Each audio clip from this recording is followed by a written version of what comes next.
족보에는 장자의 명분대로 기록할 것이 아니니라.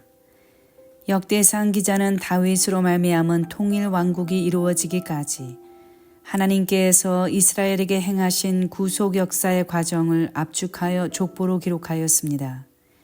1장은 아담부터 노아, 아브라함을 거쳐 야곱까지의 족보이고 2장은 야곱에서 다윗까지의 족보이며 3장은 다윗에서 포로기까지의 족보입니다.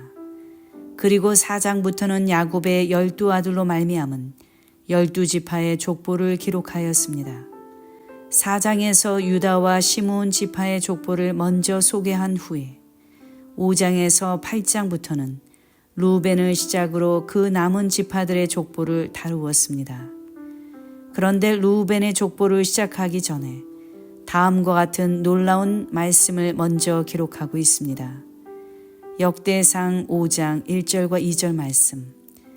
이스라엘의 장자 루벤의 아들들은 이러하니라.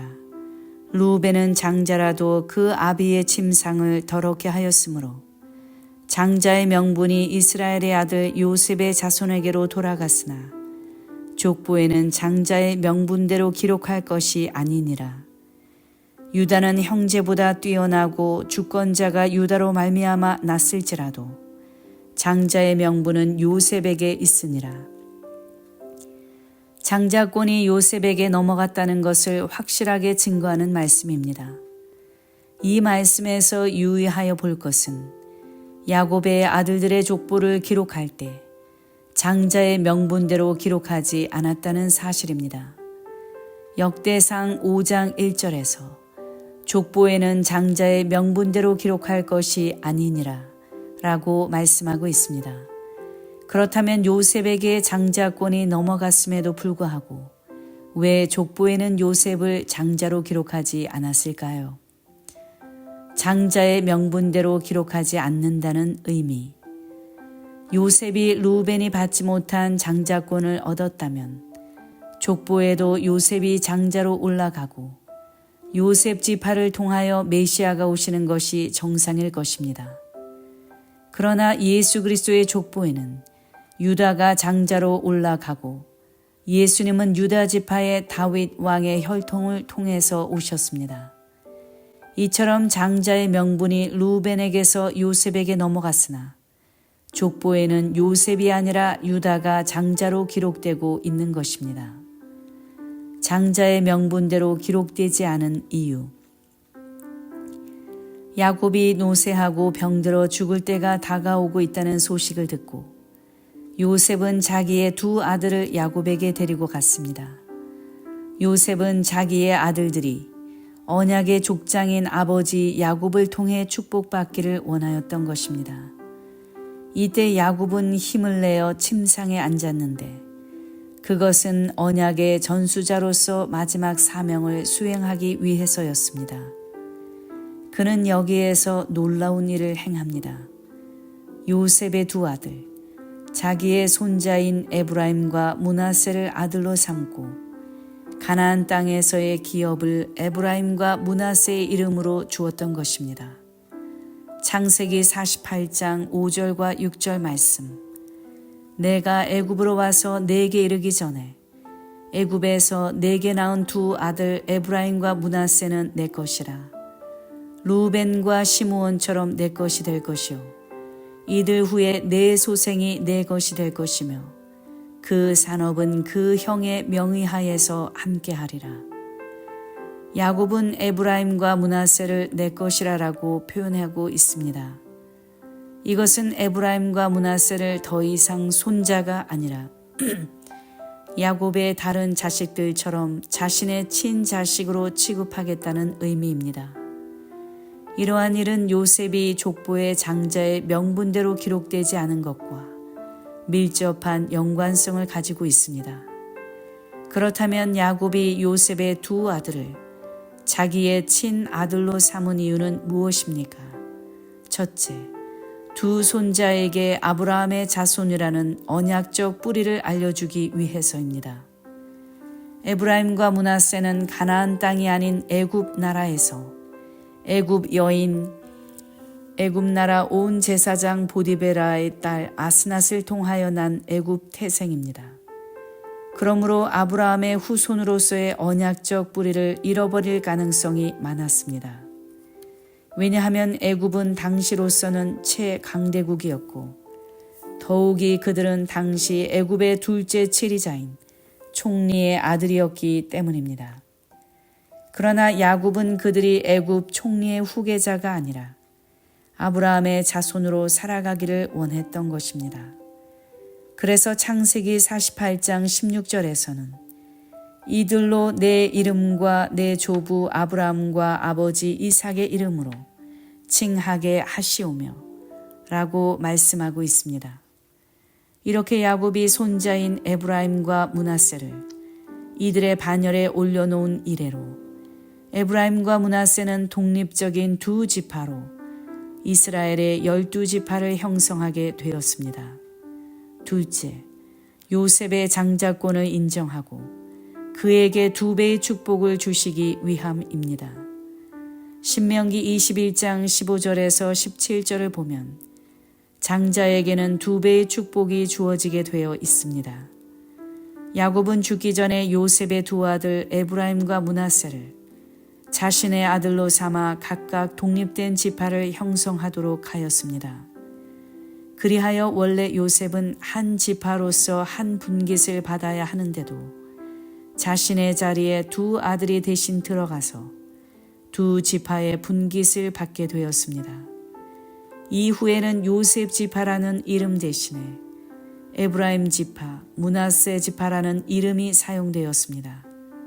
그 속에는 하나님께서 요셉을 참 장자로 인정하시고 그에게 2배의 축복을 주신 깊은 섭리가 깃들여 있습니다.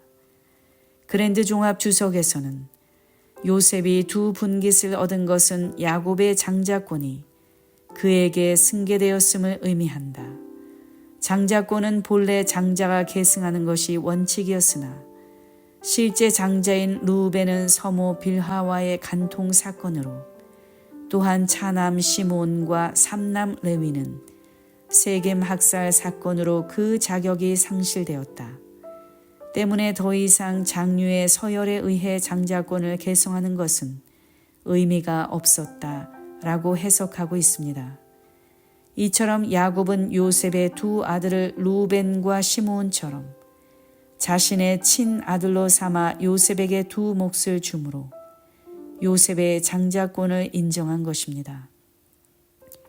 셋째, 하나님의 구속사적 경륜 속에서 예수 그리스도의 오시는 길을 예언한 것입니다. 야곱은 죽기 전에 12아들을 모아 후일에 당할 일을 각인의 분량대로 축복하였는데 특별히 넷째 아들 유다와 11번째 아들 요셉을 축복할 때 장차 메시아가 오실 일에 관하여 예언하였습니다. 그것은 곧 메시아가 2가지 길을 통해서 오실 것을 예언한 것입니다. 먼저 창세기 49장 10절에서 홀이 유다를 떠나지 아니하며 치리자의 지팡이가 그 발 사이에서 떠나지 아니하시기를 실로가 오시기까지 미치리니 그에게 모든 백성이 복종하리로다 라고 말씀하고 있습니다. 여기에 나오는 실로는 히브리어 샬라에서 유래했으며 안식을 주는 자, 평화를 만드는 자라는 뜻으로서 예수 그리스도를 예표합니다. 실로는 장차 유다 지파를 통해 오실 메시아를 의미합니다.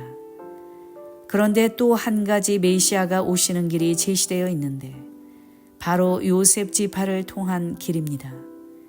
야곱은 그의 사랑하는 아들 요셉에게 축복하면서 창세기 49장 24절에서 요셉의 활이 도리어 경강하며 그의 발이 힘이 있으니 야곱의 전능자의 손을 힘입음이라 그로부터 이스라엘의 반석인 목자가 나도다 라고 예언하였습니다.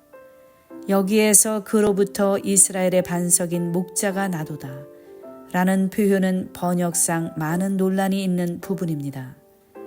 그로부터는 히브리어 미샴입니다. 이것은 무엇으로부터를 뜻하는 민과 거기, 그때를 뜻하는 샴이 합성된 것으로 거기로부터라는 뜻입니다. 바로 여기를 어떻게 해석하느냐가 논란이 되고 있는 것입니다. 영어 성경 킹 제임스 버전, NASB, 그리고 한글 개역 성경에서는 그를 요셉으로 보고 요셉으로부터 이스라엘의 반석인 목자가 나오게 된다고 해석하고 있습니다. 그러나 개역 개정, 공동 번역, 영어 성경 NIV에서는 그를 이스라엘의 반석인 목자와 동격으로 해석하고 있습니다. 후자처럼 해석하는 것에 대하여 이광호 교수는 후자의 번역을 따른다면 요셉 지파를 통해서 태어날 이스라엘의 반석이신 목자와 유다 지파를 통해 오시게 될 호를 가진 치리자 사이에서 생겨나는 문제를 피할 수 있게 된다. 그러나 양쪽 모두 히브리어 번역을 기초로 하고 있음을 간과해서는 안 된다. 우리는 문장에 얽혀진 복잡한 문제를 해결하기 위하여 기록된 성경 본문을 상식적인 의도에 맞추어 번역하려는 시도를 피해야 한다라고 말하였습니다. 실제로 그를 요셉으로 해석할 때 장차 오실 메시아가 창세기 49장 10절의 예언대로 유다 지파를 통해서 오시고 또 요셉 지파를 통해서도 와야 한다는 복잡하고 모순되게 보이는 문제가 발생합니다. 그래서 많은 사람들은 이러한 복잡해 보이는 문제를 피하기 위하여 그를 요셉으로 해석하지 않는 것 같습니다. 그러나 성경을 구속사적 경륜의 관점에서 볼 때 이것은 전혀 복잡할 것이 없는 아주 명료한 예언입니다. 유다의 후손으로 메시아가 오신다는 예언은 장차 메시아가 유다 지파의 혈통을 통해서 오실 것을 의미한 것입니다. 실제로 예수님이 유다 지파의 다윗 혈통을 통해 오심으로 야곱의 예언은 정확하게 성취가 되었습니다. 로마서 1장 3절에서 육신으로는 다윗의 혈통에서 나셨고 라고 말씀하고 있습니다. 또한 요셉으로부터 장차 메시아가 오신다는 예언은 메시아가 육신으로는 유다 지파의 혈통을 통해서 오시지만 동시에 혈통을 초월하는 반차로 오실 것을 예언한 것입니다. 이와 관련하여 강성두 목사는 그에 져서 구약 성경 인물 해석 상권에서 야곱이 유다에게 홀이 유다를 떠나지 아니하며 치리자의 지팡이가 그 발 사이에서 떠나지 아니하시기를 실로가 오시기까지 미치리니 그에게 모든 백성이 복종하리로다 라고 메시아 예언을 한 바 있는데 무슨 이유로 다시 요셉에게 이스라엘의 반석인 목자가 나도다 하고 메시아 예언을 증복했을까? 유다에 대한 예언은 혈통에 관한 예언으로서 그에게 이스라엘의 치리권을 부여한다는 뜻이며 요셉에 대한 예언은 그의 생애가 곧 메시아의 생애와 같기에 그 믿음의 계통에서 메시아가 등장한다는 뜻이다 라고 기록하였습니다. 과연 예수님은 남자 없이 성령으로 말미암아 동정녀에게 잉태되신 분입니다. 이는 인간의 상상을 초월한 하나님의 놀라운 섭리입니다. 예수님께서는 겉으로 볼 때 유다 지파의 자손으로 오셨지만 실제로는 족보와 상관없이 성령으로 잉태되어 멜기세덱의 반차를 쫓아오신 분입니다.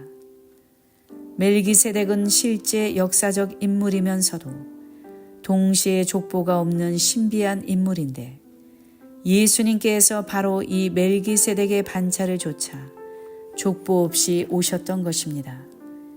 그리하여 로마서 1장 3절에서는 육신으로는 다윗의 혈통에서 나셨고 라고 하여 예수 그리스도의 완전한 사람 되심, 인성을 말씀하였고 이어서 로마서 1장 4절에서는 부활하심으로 사망 권세를 이기신 예수 그리스도 자신의 완전한 하나님 되심, 신성을 확증하시고 선포하셨습니다. 로마서 1장 3절과 4절 말씀. 이 아들로 말하면 육신으로는 다윗의 혈통에서 나셨고 성결의 영으로는 죽은 자 가운데에서 부활하여 능력으로 하나님의 아들로 인정되셨으니 곧 우리 주 예수 그리스도시니라. 이처럼 예수 그리스도는 인성과 신성의 인격적 연합을 이루신 완전한 사람이자 완전한 하나님이십니다. 이것은 예수 그리스도가 부활하시기 전에는 하나님의 아들이 아니었다는 의미가 아니라 부활하시기 전에도 하나님의 아들이었으나 십자가의 대속과 부활하심으로 하나님의 아들이신 것을 더욱 확실하게 증명하셨다는 의미입니다. 야곱은 장차 이루어질 구속사적 경륜 속에서 메시아가 오실 두 가지의 길을 유다와 요셉을 통해 예언하였고, 과연 예수 그리스도께서 이 땅에 오실 때 그 예언들은 모두 성취되었습니다.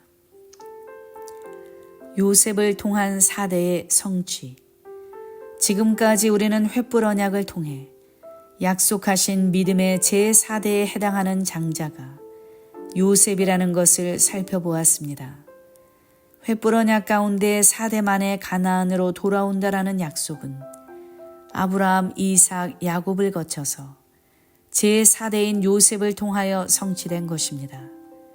그런데 요셉은 110세에 애굽에서 죽고 말았는데 4대 만에 가나안에 돌아온다는 예언이 어떻게 성취된 것일까요? 첫째, 요셉의 믿음의 유언을 통한 성취. 요셉이 죽은 해는 주전 1806년, 횃불 언약을 받은 지 무려 276년이나 되었을 때입니다. 요셉은 아브라함과 이삭과 야곱에게 맹세하신 그 언약을 굳게 붙잡고 하나님께서 이스라엘 백성을 권고하사 반드시 아브라함과 이삭과 야곱에게 맹세하신 그 땅에 들어가게 하실 것이라고 유언하였습니다. 이 유언의 내용은 요셉이 아버지 야곱의 유언을 통해서 들은 것이기도 합니다. 야곱은 죽을 기한이 가까웠을 때 12아들 중에 그 아들 요셉을 불러 자신의 환도뼈 아래에 손을 넣게 하여 선영인 가나안 땅에 장사해 줄 것을 명령하고 맹세시킨 후에 나는 죽으나 너희는 너희 조상의 땅으로 돌아가리라 라는 확신에 찬 말씀을 선포하였습니다.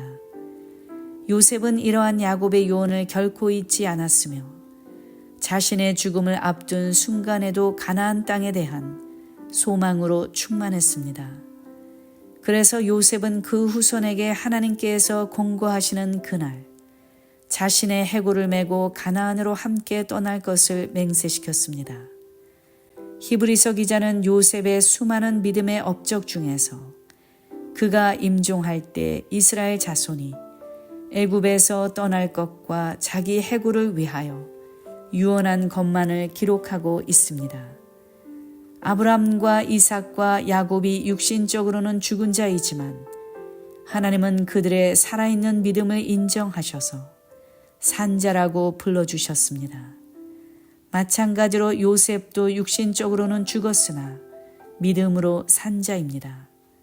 그러므로 아브라함부터 시작하여 4대 만에 가나안 땅에 돌아간다는 하나님의 약속은 산 믿음을 가졌던 아브라함, 이삭, 야곱, 요셉에 이르는 믿음의 4대를 통하여 이루어진 것입니다.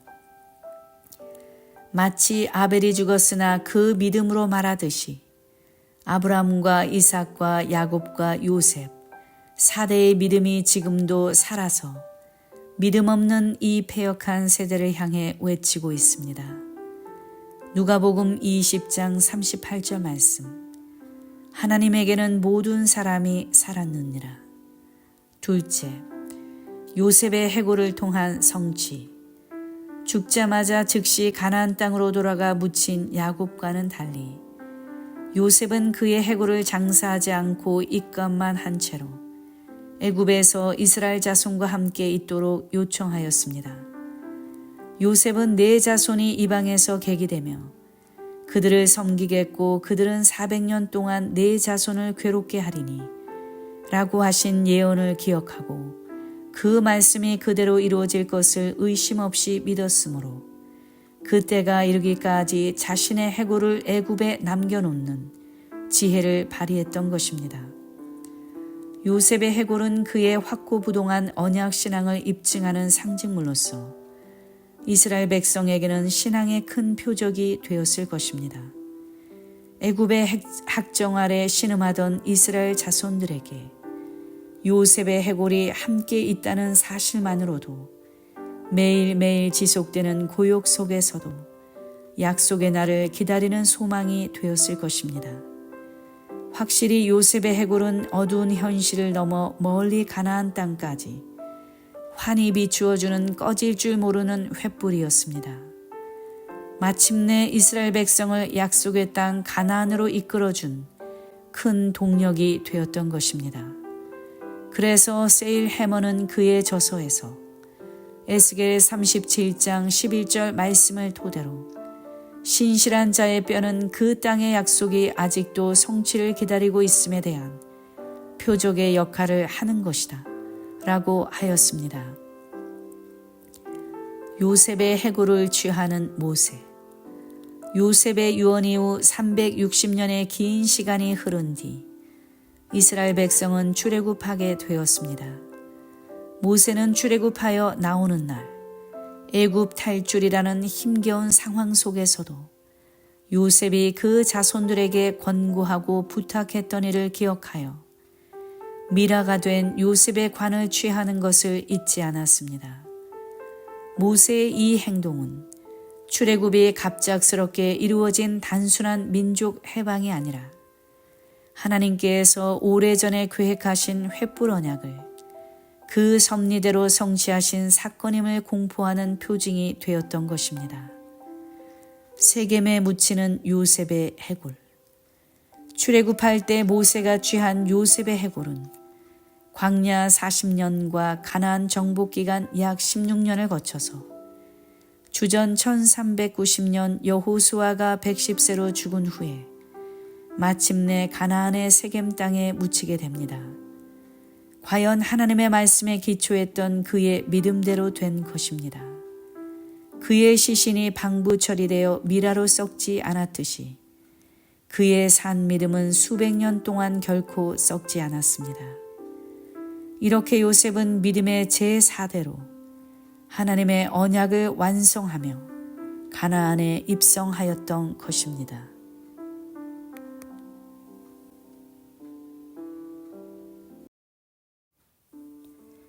해골을 메고 가는 사람은 바뀌고 세월은 변해갔지만 하나님의 약속과 이스라엘 백성의 자랑스러운 믿음의 행진은 지속되었고 4대 만에 돌아온다라는 언약은 결국 정한 시기에 오묘한 섭리를 통해 정확하게 성취되었습니다.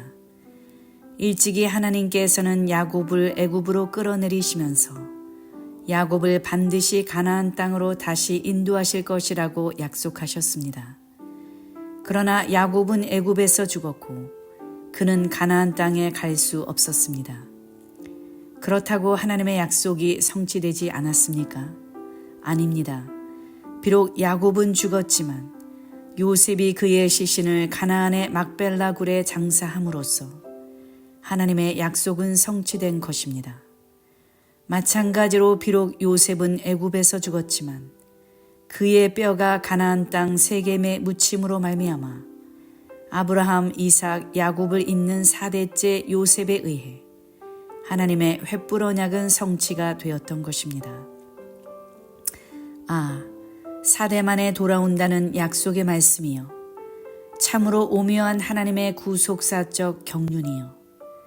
요셉이 죽기 전에 이스라엘 백성에게 단단히 맹세시킨 대로 장자권을 소유한 요셉의 해골이 가나안 땅에 묻혔으니 결국 4대 만에 돌아온다는 창세기 15장 16절의 횃불 언약은 신실하게 이루어진 것입니다.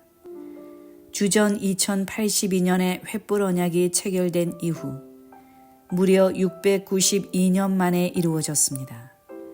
살아계신 하나님의 말씀은 세월이 아무리 지나도 반드시 성취된다는 사실을 만천하에 선포하셨습니다.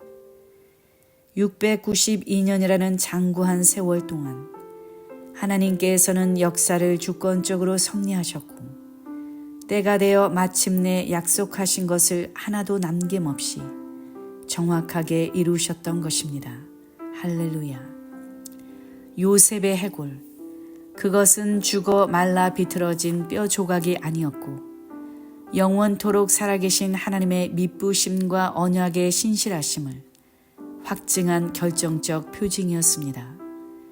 왜냐하면 이후로는 요셉의 무덤을 보는 자들마다 가나안의 사대만에 돌아오게 하시겠다고 약속하신 하나님의 그 약속의 성취를 확인하게 될 것이기 때문입니다. 횃불 언약 성취의 장소 세겜. 세겜은 에브라임 산지 에발산과 그리심산 사이의 한 성읍으로 요단강과 지중해의 중간에 위치한 교통의 요지이며 팔레스타인의 다른 지역과는 달리 물이 풍부한 땅이었습니다. 예루살렘에서 북쪽으로 65km 지점에 위치해 있습니다. 가나안에 입성한 후 여호수아는 모세가 명령하였던 대로 세겜에서 이스라엘 사람들과 더불어 언약을 세우고 율례와 법도를 베풀었으며 또한 백성은 세겜에서 하나님의 선민으로 하나님께 대한 헌신을 새롭게 결단하였습니다. 그리고 요셉의 뼈는 바로 이 세겜에 장사되었습니다. 여호수아 24장 32절 말씀. 이스라엘 자손이 애굽에서 이끌어낸 요셉의 뼈를 세겜에 장사하였으니 이곳은 야곱이 세겜의 아비 하몰의 자손에게 금 100개를 주고 산 땅이라. 그것이 요셉 자손의 기업이 되었더라. 요셉은 자신의 뼈를 가나안에 묻어달라고 유언한 이후 약 416년 만에 세겜 땅에 장사되었습니다. 요셉의 해골이 세겜 땅에 묻힘으로 말미암아 마침내 하나님의 횃불 언약은 성취가 된 것입니다. 성경에 나타난 세겜 땅은 과연 어떤 곳이기에 그토록 긴 세월 먼 여정을 달려온 요셉의 해골을 매장하는 장소로 선택되었을까요? 요셉의 매장지였던 세겜은 구속사적으로 중요한 의미가 담긴 장소였습니다. 첫 번째, 세겜 땅과 야곱. 세겜 땅을 구입한 야곱. 아브라함은 소명을 받은 후 마침내 가나안을 통과하여 세겜 땅 모래 상수리 나무에 도착하였습니다. 이곳에서 아브라함은 이 땅을 네 자손에게 주리라 라는 언약을 받았습니다. 그리고 아브라함은 언약을 주신 여호와를 위하여 그곳에서 단을 쌓았습니다. 가나안에 들어온 이후 첫 언약을 받은 세겜 땅은 아브라함이나 그 자손들에게 잊을 수 없는 특별한 장소였을 것입니다.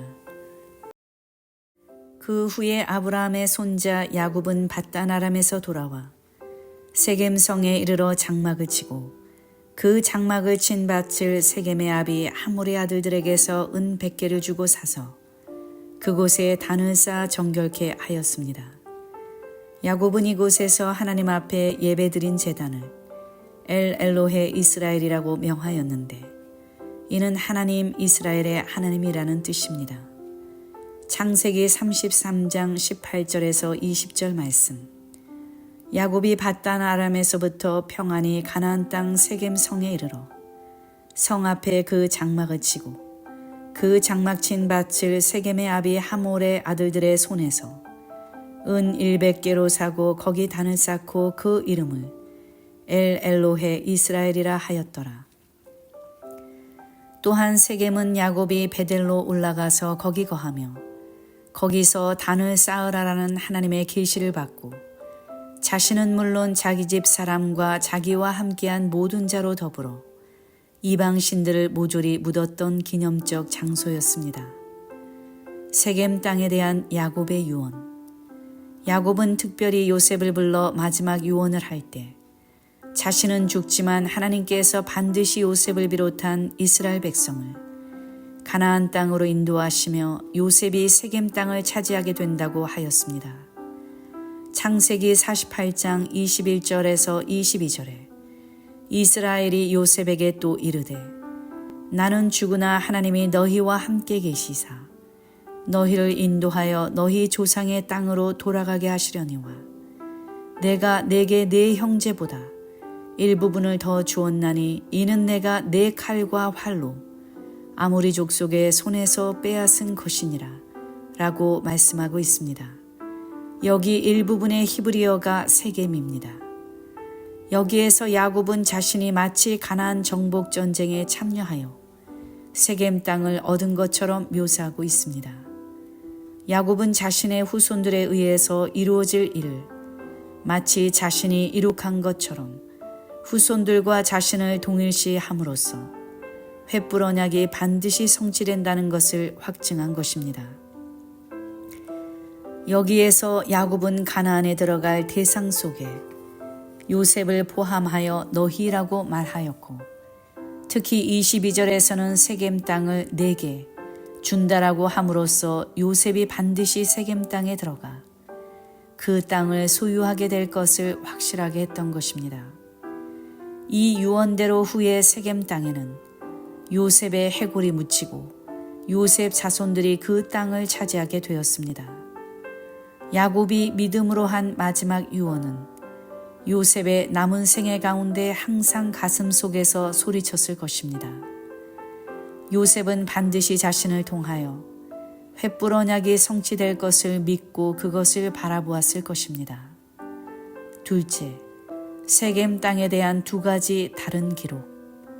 창세기 50장 13절, 33장 18절에서 20절과 사도행전 7장 14절에서 16절을 비교해 보면 요셉의 해골이 묻힌 세겜 땅에 대해 서로 모순되게 기록하고 있습니다.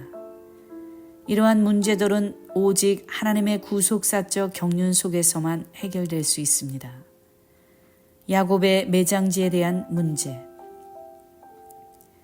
창세기 50장 13절을 볼 때 야곱의 매장지는 막벨라 굴이며 이 막벨라 굴은 아브라함이 헷 족속 에브론에게서 밭과 함께 사서 소유 매장지를 삼은 곳이라고 기록하고 있습니다. 야곱은 죽기 전에 자신을 헷사람 에브론의 밭에 있는 굴에 장사 지내달라고 요청했으며 그의 유언대로 야곱의 아들들은 부명을 쫓아 에브론의 밭에 있는 막벨라 굴에 장사 지내었습니다. 이 굴은 아브라함이 헷 족속에게 은 400세겔을 주고 구입한 땅이었습니다. 그런데 스데반은 야곱의 매장지를 세겜이라고 하였습니다. 사도행전 7장 15절과 16절 말씀. 야곱이 애굽으로 내려가 자기와 우리 조상들이 거기서 죽고 세겜으로 옮겨 아브라함이 세겜 하몰의 자손에게서 은으로 값주고 산 무덤에 장사되니라. 그렇다면 야곱은 실제로 어디에 매장된 것입니까? 스데반은 성령과 지혜가 충만한 일곱 집사 중 하나였으며 은혜와 권능이 충만하였고 그의 지혜와 성령으로 말함을 사람들이 능히 당치 못하였다고 할 만큼 영적인 통찰력이 매우 뛰어난 대설교가였습니다. 사도행전 7장의 설교는 사도행전에 기록되어 있는 설교 가운데 가장 긴 것으로 구약의 역사를 구속사적인 입장에서 해석하여 예수 그리스도를 훌륭하게 변호하고 있습니다. 이러한 스데반이 착각하여 야곱의 매장지를 세겜이라고 말한 것은 아닙니다. 요셉은 자신이 야곱 앞에서 했던 맹세대로 아버지 야곱의 유해를 메고 가나안으로 가서 분명히 막벨라 굴에 장사하였습니다. 왜 스데반은 야곱이 막벨라 굴이 아닌 세겜에 장사되었다고 설교하였을까요? 실제로 세겜 땅에 장사된 족장은 요셉 한 사람입니다. 그러나 하나님께서는 요셉이 세겜 땅에 묻히게 된 배후에 야곱의 믿음이 있었기 때문에 그 믿음을 높이 평가하셔서 야곱이 요셉처럼 세겜에 장사된 것으로 말씀하신 것입니다. 야곱의 믿음은 어떤 식으로 요셉에게 영향을 주었습니까? 첫째, 야곱은 요셉에게 유언을 통해 가나안에 들어간다는 하나님의 언약을 전수하였습니다.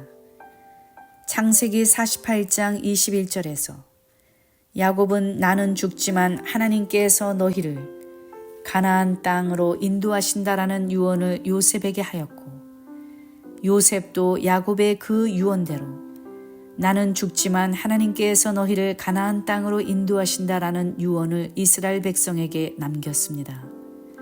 둘째, 야곱은 장차 요셉이 묻힐 세겜 땅을 구입하고 그 땅을 요셉에게 물려주었습니다.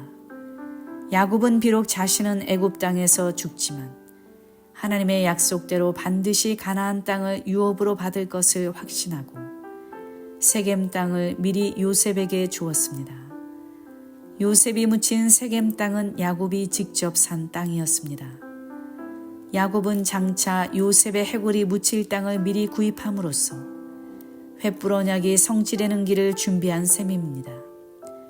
여호수아 24장 32절에서는 분명하게 요셉의 해골이 묻힌 땅은 과거에 야곱이 세겜의 아비 하몰의 자손에게 산 땅이라고 증거하고 있습니다.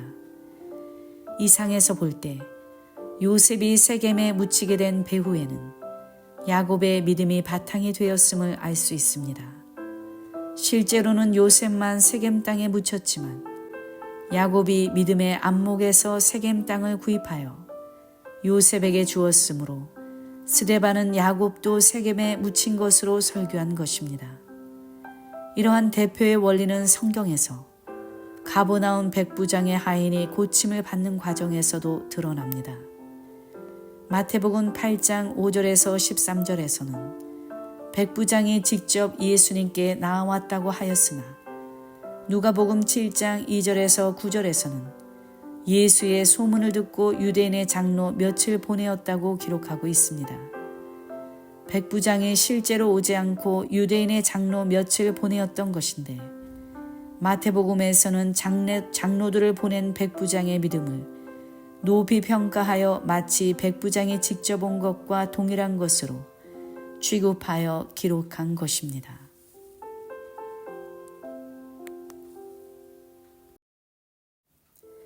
세겜 땅의 구입자에 대한 문제.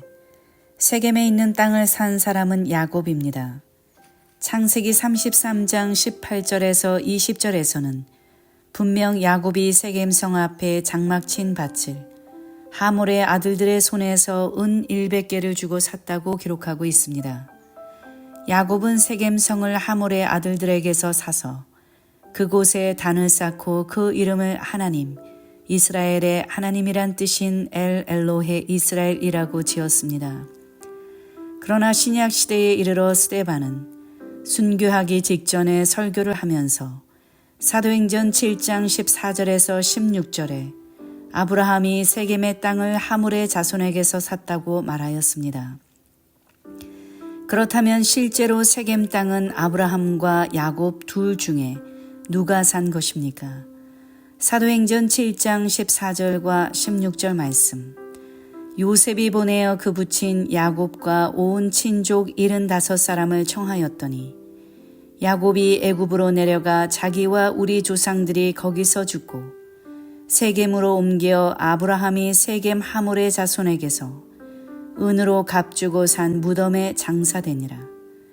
사도행전 7장 14절에서 16절을 표준세 번역에서는 요셉이 사람을 보내서 그의 아버지 야곱과 모든 친족 75사람을 청하여 오게 하였습니다. 야곱이 이집트로 내려가서 그도 거기에서 살다가 죽고 우리 조상들도 살다가 죽었습니다. 그리고 그들의 유해는 나중에 세겜으로 옮겨서 전에 아브라함이 세겜의 하몰 자손에게서 은을 주고 산 무덤에 묻었습니다. 라고 번역하였습니다. 그렇다면 왜 스데반은 분명 야곱이 구입한 세겜 땅을 마치 아브라함이 산 것처럼 설교하였을까요? 스데반의 설교에서 가나안 땅은 어디까지나 하나님께서 아브라함에게 약속한 땅입니다. 비록 야곱이 가나안 땅의 일부인 세겜 매장지를 구매했다고 할지라도 언약적 관점에서 볼 때 아브라함이 산 것이나 마찬가지라는 이해가 가능합니다. 야곱은 조부 아브라함과 한 장막에서 15년 동안이나 함께 살았던 자로서 아브라함이 가지고 있던 언약 신앙을 고스란히 전수받은 인물입니다.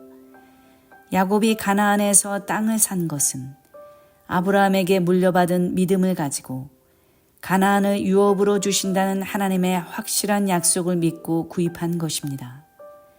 특별히 아브라함이 하나님의 명령을 따라 하란을 떠나 가나안 땅에 들어왔을 때 이 땅을 내 자손에게 주겠다라는 첫 언약을 받은 곳이 바로 세겜 땅입니다. 그곳에서 아브라함은 언약을 주신 여호와를 위하여 단을 쌓았습니다.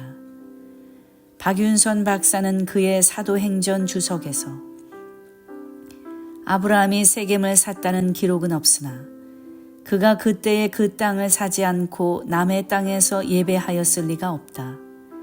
아브라함이 그 땅을 샀었는데 그 후에 하몰 사람들이 그곳을 점령하였다고 생각된다.